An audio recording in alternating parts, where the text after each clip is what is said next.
بسم اللہ الرحمن الرحیم۔ زندگی بدل دینے والے 3 اہم اصول کی تعلیم۔ کتاب رسول اللہ صلی اللہ علیہ وآلہ وسلم کے معتبر واقعات۔ مؤلف سید محمد حسن رضوی۔ امام باقر علیہ السلام واقعہ بیان کرتے ہوئے فرماتے ہیں، ایک شخص رسول اللہ صلی اللہ علیہ وآلہ وسلم کی خدمت میں حاضر ہوا اور کہا، اے اللہ کے رسول، مجھے تعلیم دے۔ حضرت نے فرمایا، تمہیں چاہیے کہ لوگوں کے پاس جو کچھ ہے اس سے امید و آس توڑ دو، کیونکہ لوگوں سے امید توڑنا نہ چھننے والی ثروت مندی و عمارت ہے۔ اس شخص نے کہا، اے رسول اللہ، میرے علم میں مزید اضافہ کیجیے۔ حضرت نے فرمایا، طمع اور لالچ سے بچو، کیونکہ ہمیشہ حاضر رہنے والا فقر ہے۔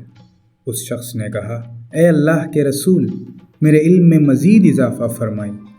حضرت نے فرمایا، جب کسی کام کا ارادہ کرو تو اس کے نتیجے و انجام پر خوب فکر و تدبر کرو۔ اگر وہ خیر اور ہدایت ہے تو اس کو انجام دو، اور اگر وہ بہکاوا اور گمراہی ہے تو اس کام کو ترک کر دو۔ سبق آموز نکات۔ پہلا نکتہ، اس واقعے سے معلوم ہوتا ہے کہ رسول اللہ صلی اللہ علیہ وآلہ وسلم کی خدمت میں عام لوگ اپنی زندگی میں رہنمائی اور ہدایت کی خاطر تعلیم کی غرض سے حاضر ہوا کرتے تھے۔ دوسرا نکتہ، اس واقعے سے رسول اللہ صلی اللہ علیہ وآلہ وسلم کا طریقہ تعلیم واضح ہوتا ہے کہ حضرت صلی اللہ علیہ وآلہ وسلم ہر فرد کے مطابق تعلیم دیتے تھے۔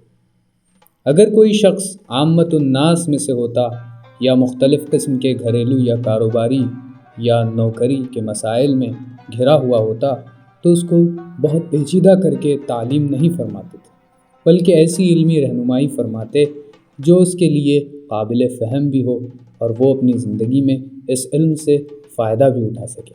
تعلیم دینے کا صحیح اسلوب یہی ہے۔ تیسرا نکتہ، حضرت نے زندگی کے 3 اہم اصول بیان فرمائے ہیں جو حرص و طمع کے خاتمے اور کسی بھی کام کے اختتام و انجام کو مد نظر رکھتے ہوئے کسی عمل کو انجام دینے سے وابستہ ہیں۔ پہلا اصول، لوگوں کے مال و اسباب پر نگاہ رکھنے اور اس سے متاثر ہونے کی نفی سے تعلق رکھتا ہے، کیونکہ انسان جب بھی دوسروں کے مال و اسباب اور زندگی کی ٹھاٹ باٹ کا مشاہدہ کرتا ہے تو اس کے دل میں اس طرح کی زندگی اور دنیاوی مال و اسباب کی شدید محبت و حرص جنم لیتی ہے۔ حریص انسان جتنا مال جمع کر لے وہ پھر بھی مزید کا تقاضا کرتا رہے گا اور کبھی غنی و بے نیازی کا احساس نہیں کر سکے گا۔ لہٰذا حضرت صلی اللہ علیہ وآلہ وسلم نے اس تعلیم کا راز بھی بیان فرمایا کہ اگر دوسروں کے مال و اسباب سے قلبی وابستگی توڑ ڈالی تو ہمیشہ کے لیے امیر اور ثروت مند ہو جاؤ گے، اور جو امیر انسان اپنے سے اوپر کے اعلیٰ مادی زندگی کے حرص میں مبتلا ہو وہ ہمیشہ کے فقر میں مبتلا رہتا ہے اور ہمیشہ اپنے آپ کو ضرورت مند اور محتاج احساس کرے گا۔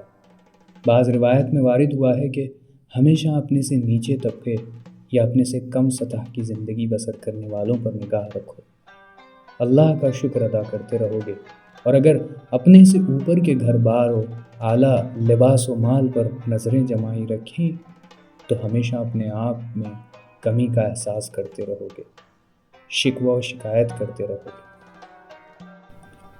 پانچواں نکتہ، دوسرا اہم اصول طمع اور لالچ کے خاتمے سے تعلق رکھتا ہے۔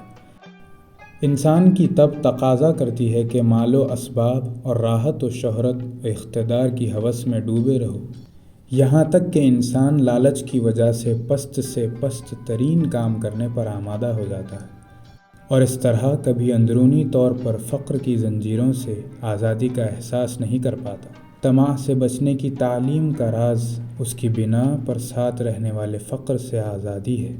لالچ کا قید خانہ اس قدر خطرناک زندان ہے کہ انسان کہکشاؤں کا مالک بھی بن جائے تب بھی اس کا نفس لالچ کی وجہ سے فقیر ہونے کا احساس کرے گا اس لیے زندگی میں لالچ کی اساس پر کوئی کام انجام نہیں دینا چاہیے۔ چھٹا نکتہ، تیسرا اہم اصول کسی کام کو آغاز کرنے یا نہ کرنے سے تعلق رکھتا ہے۔ کسی کام کے آغاز کا اصول یہ نہیں ہے کہ حتمی طور پر نتیجے تک رسائی حاصل ہو، کیونکہ ایسا کثرت سے دیکھنے کو ملتا ہے کہ انسان کام کا آغاز کرتا ہے لیکن اپنے نتیجے تک نہیں پہنچ پاتا۔ حضرت صلی اللہ علیہ وآلہ وسلم نے اسی لیے کسی کام کے آغاز کا اصول حتمی نتیجے تک رسائی قرار نہیں دیا، بلکہ اس کام کے خیر میں سے ہونے یا نہ ہونے کو معیار قرار دیا ہے۔ بس ہمیں نتیجے کو دیکھنے اور نتیجے تک رسائی حاصل کرنے میں فرق کرنا چاہیے۔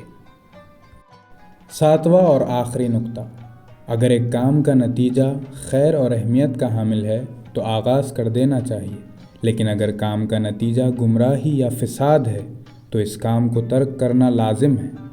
کسی کام کے آغاز کا ہرگز یہ مطلب نہیں ہے کہ اس کا نتیجہ ہمارے ہاتھ میں ہے، بلکہ نتیجے تک رسائی اللہ تعالیٰ کے قبضے قدرت میں ہے۔